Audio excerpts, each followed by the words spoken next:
خاموشی دنیا اور آخرت کے سکون کی چابی ہے۔ بولنے کا حق چھینا جا سکتا ہے مگر خاموش رہنے کا نہیں۔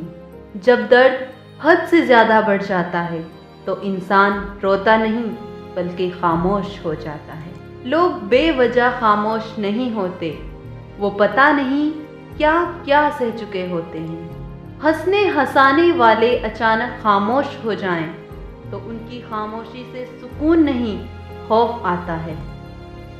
خاموشی ایک بہترین عادت ہے، خاص کر تب جب آپ شیطانیوں سے گھرے ہوں۔